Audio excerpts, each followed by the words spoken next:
Hello and welcome to sports cafe, इस खास show में जिसका नाम है one cup cricket. One cup cricket में हम पिछले कुछ एपिसोड से बात कर रहे हैं आईपीएल रिटेंशन की, और इस बार जिस टीम की चर्चा हम करने जा रहे हैं उसका नाम है आरसीबी।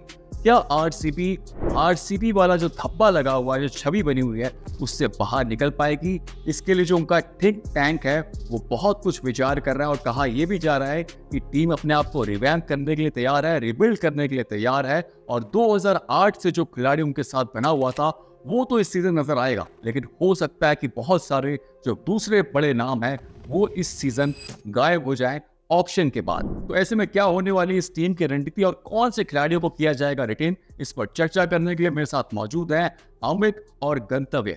अमित, सबसे पहले आपसे जानना चाहूंगा कि आपके हिसाब से आपको कौन से खिलाड़ी लगते हैं, क्योंकि खबरें बहुत आ रही हैं कि शायद एक ही खिलाड़ी होगा वो जो शायद विराट कोहली होने वाले हैं, उसके अलावा बाकी जो खिलाड़ी हैं उनको टीम बाहर का रास्ता दिखा दे। लेकिन आपके हिसाब से 3 रिटेंशन कौन से हो सकते हैं? आपने सीधा 3 पूछा तो मैं उस पर थोड़ा शायद नहीं वो करता कि 3 होंगे, बट अगर आपने 3 पूछा तो मैं आपको 3 नाम दूंगा।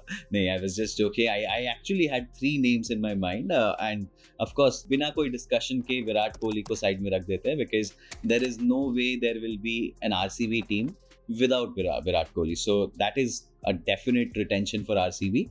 और उसके बाद 2 बॉलर्स के लूंगा, मोहम्मद सिराज और यश दयाल। मोहम्मद सिराज 7 करोड़ शायद उनका वो सैलरी रही है अभी तक की, और शायद अगर 18 के बाद 11 करोड़ के लायक कोई अगर प्लेयर है उस टीम में तो वो मोहम्मद सिराज है। Indian bowler has been quite fantastic for RCB across the seasons, और अब जिस तरह से वो डेवलप हुए हैं as a proper fast bowler, जो कि हर कंडीशंस में आरसीबी को अगर देखा जाए तो मैच जिता सकते हैं। तो Mohammed Siraj is the second name. और तीसरा नाम जो है, luckily for RCB till now उन्होंने अभी तक इंडिया के लिए डेब्यू नहीं किया है, तो there is a possibility that they might go for Yash Dayal as well. Left arm pacer है। अब देखिए, लेफ्ट आर्म पेसर्स बहुत ज़्यादा है नहीं, और दे डू ब्रिंग एक अलग एलिमेंट लाते हैं वो अपने आपके बॉलिंग अटैक में। तो मेरे हिसाब से अगर विराट कोहली के अलावा कोई भी रिटेन होगा, नाम बहुत बड़े हैं वहाँ पर, फैफ डु प्लेसी है, विल जैक्स और कैमरून ग्रीन है, पर अगर आप थोड़ा लॉजिक लगाए और आपको पर्स भी आपको बचा कर रखना है, तो मेरे हिसाब से 18 करोड़ पर विराट कोहली, शायद 14 या 11 करोड़ पर मोहम्मद सिराज, और उसके बाद अगर अनकैप्ड प्लेयर वो यश दयाल को अगर कन्विंस कर सके कि वो इस टीम के साथ कंटिन्यू करे, तो मेरे ख्याल से ये 3 नाम हो सकते हैं उनके रिटेंशंस। गंतव्य, आपको लगता है कि बहुत सारे बड़े नाम जो है यहाँ हमें छोड़ रहे हैं, शायद उनको कंसीडर कर सकती है आरसीबी? क्योंकि अगर आप देखें स्क्वाड को देखें तो उसमें ग्लेन मैक्सवेल भी हैं, उसमें फाफ डु प्लेसिस भी हैं, उसमें कैमरून ग्रीन जैसा भी खिलाड़ी भी है जो ऑलराउंड ऑप्शन है। और हालांकि उनको चोट लगी हुई है, कहा यह भी जा रहा है कि शायद वो बीजीटी मिस कर सकते हैं, लेकिन आपके हिसाब से वो 3 नाम कौन होंगे? अनुपम, एक्चुअली मैं अमित से सहमति रखता हूँ कि ये जो आपने बड़े नाम लिए ये सब कुछ छोड़ा जाएगा आरसीबी के द्वारा, क्योंकि पहली बात तो ये है कि आरसीबी ऐसा पहले भी कर चुकी है, वो बहुत बार बड़े नाम छोड़ रखी है। वो जो एकदम कोर प्लेयर्स होते हैं, जो उन्हें पता है कि स्टार्टिंग 11 में वर्ल्ड क्लास प्लेयर्स है, यूजुअली वो उनको ही रखती है, चाहे वो Virat Kohli, AB de Villiers, Chris Gayle, ऐसे नाम्स को रखना पसंद करती है। अब जहाँ आप ग्लेन मैक्सवेल और फाफ डु प्लेसी की बात कर रहे हो, उनकी थोड़ी एज हो गई है। मैक्सवेल की availability issues, form issues, consistency issues, injury issues सभी रहे हैं। लास्ट सीज़न उन्होंने 9 इनिंग्स में 52 रन बनाए थे कुछ, तो आई डोंट थिंक उनका ज़्यादा स्कोप रहेगा इस साल। फाफ डु प्लेसी 40 साल के हो चुके हैं, तो स्पेशली अगर फाफ को रखे तो हो सकता है कि उनको कैप्टन बनाना ही पड़ेगा, क्योंकि वरना अजीब सा लगेगा वो 3 साल से कैप्टनसी कर रहे हैं, अब आप उनको रिटेन करके हाई स्लैब देके अगर कैप्टन भी ना बनाए, तो आई थिंक ये दोनों नाम तो आरसीबी दूर ही रहना चाहेगी। जहाँ अमित ने 3 नाम लिया, मेरे हिसाब से यश दयाल में एक मुसीबत ज़रूर आएगी कि उनको ऑलरेडी 5 करोड़ मिल रहे हैं, और चूँकि वो अनकैप्ड प्लेयर है उनको 4 करोड़ में आरसीबी रिटेन कर सकती है। तो यश दयाल सोचेंगे कि अगर मैं ऑक्शन में जाता हूँ, मैं ऑलरेडी अभी इंडिया के लिए रिसेंटली कॉल अप हुआ हूँ, तो मेरा नाम न्यूज़ में बार बार आ रहा है, टीम्स मेरे तरफ देख रही है। मैं एक लेफ्ट आर्म डेथ बॉलर हूँ जो कि इंडिया में बहुत ही कम है इस वक्त में। तो क्या मुझे 4 करोड़ या 5 करोड़ से काफ़ी ज़्यादा बड़ा बिड मिल सकता है? तो आई थिंक आरसीबी को दयाल को रखने में थोड़ी मुश्किल होगी। जहाँ तक सिराज की बात है, उनके लास्ट ईयर डेथ में काफ़ी अच्छी परफॉर्मेंस रही, इवन तो वो हाईलाइट नहीं हुई उतनी क्योंकि आरसीबी एज अ टीम थोड़ी वीक पड़ गई। बट उसके बाद भी उनके जसप्रीत बुमराह के बाद बेस्ट इकोनॉमी थी लास्ट ईयर डेथ में। और उसके पिछले साल उन्होंने पावर प्ले में भी काफ़ी अच्छा किया था, काफ़ी विकेट्स लिए थे। वो एक प्रीमियर इंडियन फास्ट बॉलर है, तो मेरे हिसाब से कोहली और सिराज दो ऐसे नाम ज़रूर है जिनको आरसीबी रिटेन करेगी। एक तीसरा नाम जो मेरे हिसाब से रिटेन हो सकता है वो है रजत पाटीदार, क्योंकि एक top order spin destroyer India से I mean it's worth its weight in gold, specially क्योंकि चिन्नास्वामी के जितने छोटे बाउंड्रीज और जितने फ्लैट ट्रैक्स है वहाँ पे अगर वो 6 से 16 ओवर वाला जो बीच वाला फेज़ है वहाँ पे कोई स्पिन के अगेंस्ट धुआंधार छक्के मार सकता है तो आपकी टीम आधी रास्ते चल चुकी है जीत की ओर।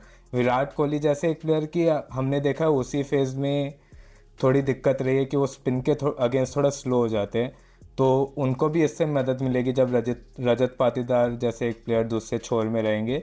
लास्ट ईयर उनके स्पिन के अगेंस्ट 198 की स्ट्राइक रेट थी, उनके मिडिल ओवर्स में भी 182 की स्ट्राइक रेट थी, 35 की एवरेज थी।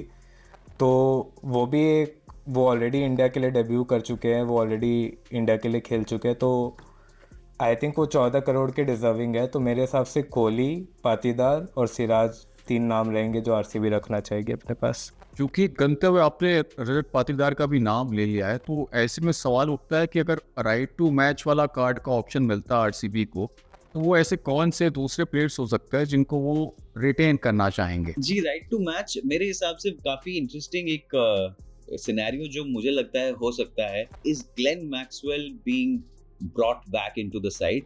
रिटेन नहीं किया जाएगा, पर मैक्सवेल ऐसे खिलाड़ी है जिनको आईपीएल ने ऑलमोस्ट अलविदा कह दिया था, क्योंकि भले ही वो दिल्ली हो या पंजाब हो, बहुत बड़े सम्स में उनको खरीदा गया था पर उन्होंने रिजल्ट्स नहीं दिए थे। पर आरसीबी में इस सीजन से अगर इस सीजन के नंबर्स अगर हटा दे, पिछले सीजन में उन्होंने काफी बढ़िया प्रदर्शन किया था और उससे पिछले सीजन में भी अच्छे रन दिए थे।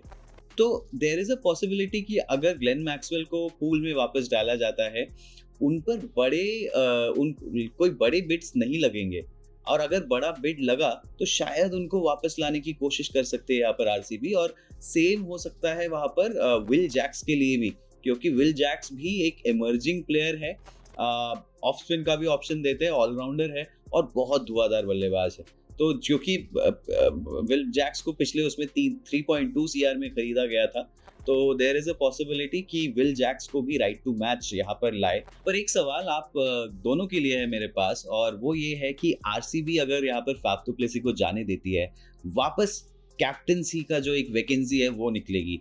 अब विराट कोहली ने 2020 में कैप्टनसी छोड़ दी थी और इसीलिए वहां पर फाफ डु प्लेसी को लाया गया 2021 में मेरे ख्याल से।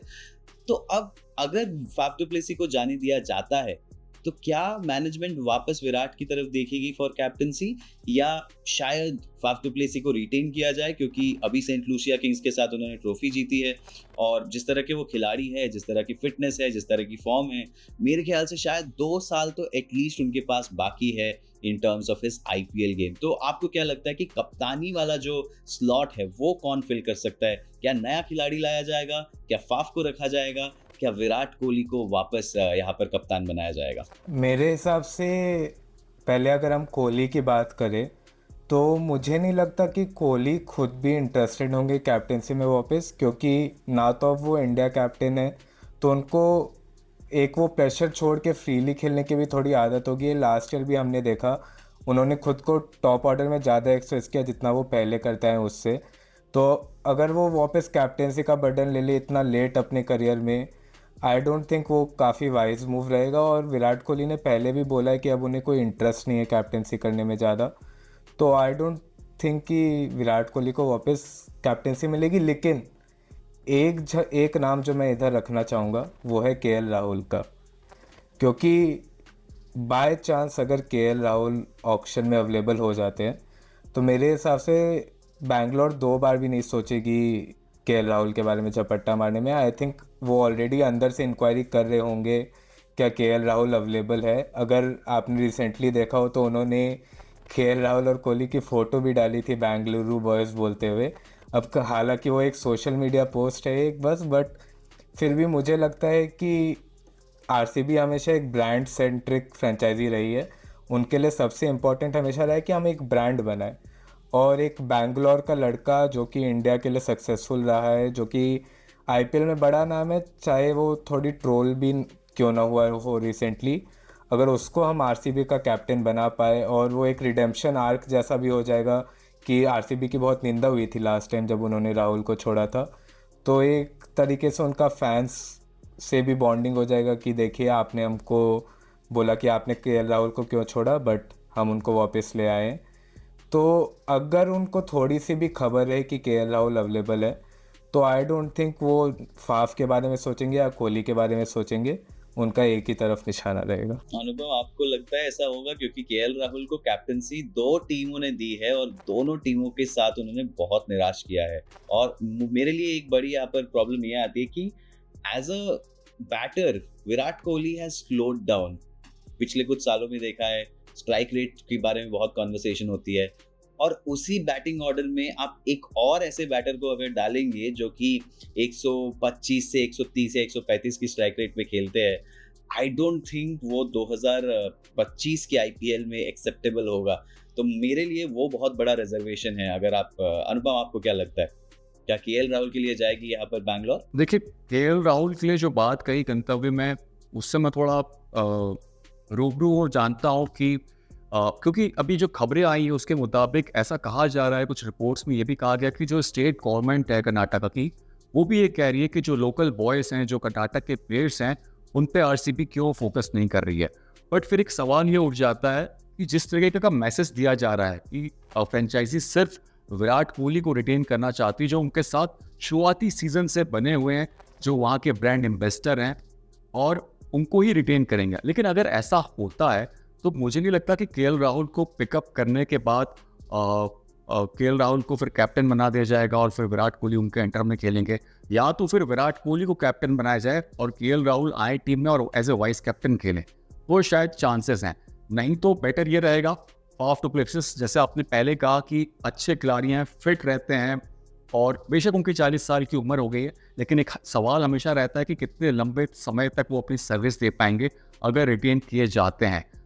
अगर फाफ डु प्लेसिस कैप्टन बनते हैं या बरकरार रहते हैं तो बहुत बेहतर है। लेकिन अगर केएल राहुल को टीम खरीदती है ऑक्शन में, और जैसा कि खबरें भी आ रही है कि स्टेट गवर्नमेंट जा रही है कि जो लोकल बॉयज़ हैं या जो कर्नाटक के जो प्लेयर हैं उन पर फोकस किया जाए, उनको लिया जाए, क्योंकि पहले भी हमने देखा है कि इसी फ्रेंचाइजी से केएल राहुल खेल चुके हैं, अनिल कुंबले खेल चुके हैं, राहुल द्रविड़ खेल चुके हैं, तो हो सकता है कि उन्हें वापस लिया जाए। बट अगर आते हैं तो शायद विराट कोहली कैप्टन बने और उसके बाद केएल राहुल वाइस कैप्टनसी देखे, तो वो बेटर एक सिनेरियो लगता है मुझे।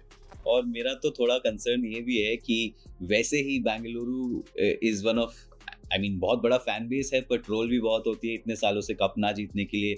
और अगर केएल राहुल को कप्तान बना दिया और वहां पर फिर केएल राहुल ने अभी तक जैसा परफॉर्म किया है वैसा करे, तो मतलब डबल ट्रोलिंग हो जाएगी यहाँ पर सोशल मीडिया पे। तो मुझे नहीं लगता for them also as a brand it would be a great decision. I understand the local connection here of wanting a Karnataka boy at the helm, but as a brand I don't think it's a great decision. और मेरे हिसाब से उस arrangement से बेहतर यही रहेगा कि फाफ डु प्लेसिस को रिटेन किया जाए और उन पर भरोसा दिखाया जाए, क्योंकि उनके अंडर रिजल्ट्स खराब नहीं रहे हैं। अब प्लेऑफ्स में उन्होंने शायद 3 में से 2 बार प्लेऑफ्स उन्होंने उनके अंडर वहाँ पर टीम पहुंची है, तो रिजल्ट्स इतने खराब नहीं रहे हैं, कप से थोड़ा सा दूर रह गए हैं।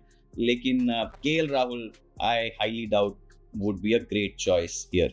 अब बात कर लेते हैं रिलीज प्लेयर, कौन से खिलाड़ियों को हम जो बेंगलोर की फ्रेंचाइजी वो रिलीज कर सकते हैं। हमने काफ़ी बड़े बड़े नाम ऑलरेडी ले लिए हैं, बट मुझे लगता है कि अगर रिलीज करने की बारी आएगी और अगर टीम खाली विराट कोहली को लेकर चलती है तो उस लिस्ट में कैमरून ग्रीन का भी नाम हो सकता है। जैसे मैंने पहले कहा कि वो चोटिल हैं और उन्हें समय लगेगा रिकवर करने में। मैक्सवेल का भी मुझे नाम लगता है कि इसमें इस लिस्ट में शामिल होगा। आप लोग के हिसाब से और कौन से दूसरे नाम हो सकते हैं जिनको फ्रेंचाइजी रिलीज करना चाहेगी? रिलीज तो बड़े सारे प्लेयर्स होने वाले हैं यहाँ पर अनुपम, पर सवाल वही है कि इनमें से वापस किसको हाँ, मतलब बिल्कुल ये सारे ही बड़े नाम हैं जो आपने लिए हैं, मैक्सवेल और स्पेशली विल जैक्स मुझे लगता है कि एक प्लेयर फॉर द फ्यूचर है। बड़े इंग्लैंड से ऐसे अभी बहुत सारे ऐसे प्लेयर्स निकल के आ रहे हैं जो कि बड़े हिट्स लगाते हैं। फिल सॉल्ट ने काफ़ी अच्छा प्रदर्शन किया था पिछले साल कोलकाता के लिए। विल जैक्स कुछ उसी तरह का प्रदर्शन कर सकते हैं बैंगलोर के लिए। तो उनको जाना देना थोड़ा ट्रिकी हो सकता है और मुझे लगता है कि वहाँ पर कोशिश रहेगी कि उनको वापस ऑक्शन से खरीदा जाए या तो राइट टू मैच के थ्रू लाया जाए। पर हाँ, कैमरून ग्रीन जिस तरह से अभी उनकी खबरें आ रही है, बीजीटी के लिए इंजर्ड रहेंगे, तो यानी कि पॉसिबल है कि आईपीएल तक अगर वो वहाँ से रिकवर हो भी जाते हैं तो ऐसा पॉसिबिलिटी है कि आईपीएल तक वो उतना मैच प्रैक्टिस नहीं रहेगा उनका कि वो सीधा आकर यहाँ पर परफॉर्म करे। हालांकि प्लेयर काफ़ी खास है, ऑलराउंडर है, 6 फुट से ज़्यादा लंबा कद है और बॉलिंग भी बहुत ही बढ़िया करते हैं। लेकिन जिस तरह के अभी सर्कमस्टेंसेस हो गए हैं, उस हालात में मैं नहीं देखता कि कोई भी टीम उन पर यहाँ पर दाव लगाएगी। अगर बड़े नाम छोड़ने की बात कर ही रहे तो मैं भी 3 पेस बॉलर्स के नाम लेना चाहूँगा, लॉकी फर्ग्यूसन, अल्जारी जोसेफ और रीस टॉपली। आरसीबी ने बड़े पैसों में ख़रीदा था काफ़ी तीनों को, स्पेशली अल्जारी जोसेफ को 11 करोड़ के ऊपर, लेकिन हमने पिछले सीज़न देखा कि तीनों में से कोई भी अपना मार्केट नहीं कर पाए, कोई भी इम्प्रेस नहीं कर पाए। और मेरे हिसाब से आरसीबी उनको एज लॉन्ग टर्म प्लान्स देख भी नहीं रही थी, क्योंकि इनमें से कोई भी as such proven T20 bowler नहीं है। लॉकी फर्ग्यूसन थे बट उनका भी काफ़ी टाइम से ख़राब चल रहा है फॉर्म। तो ये 3 और बड़े नाम हैं जो आरसीबी छोड़ेगी, पर उनके लिए आई डोंट थिंक कुछ नया है ये, और वो ज़्यादा सोचेंगे या फिर ज़्यादा रिग्रेट नहीं करेंगे। कुल मिलाकर देखा जाए जो हमारी डिस्कशन हुई है उसके हिसाब से विराट कोहली जो कि फ्रेंचाइजी के टीम के ब्रांड एम्बेसडर हैं, वो तो इस टीम पे होने ही वाले हैं, लेकिन रिलीज काफ़ी सारे खिलाड़ी हो सकते हैं, जैसे गंतव्य ने बताया। इसमें बड़े नाम हैं, ग्लेन मैक्सवेल हो गए। मुझे लगता है कि शायद अगर विराट कोहली को लेकर आगे चल रहे हैं तो शायद माफ़ कीजिएगा, अगर फाफ टू प्लेसेस को नहीं लेते हैं तो शायद उनको भी रिलीज करके बेटर ही होगा कि ऑक्शन में दोबारा ले। इसके अलावा रजत पाटीदार जो है उनको रिटेन कर सकती है टीम। उसके अलावा मोहम्मद सिराज जो कि इंडियन पेसर है और इंडिया के स्क्वाड का हिस्सा है, वो एक प्रोमिनेंट बॉलर हैं जिनको रिटेन कर सकते हैं। लेकिन आप लोगों के हिसाब से कौन से ऐसे खिलाड़ी हैं जिनको आरसीबी रिटेन कर सकती है?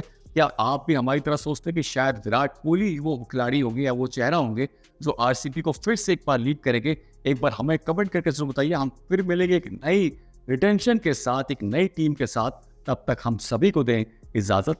Thank you.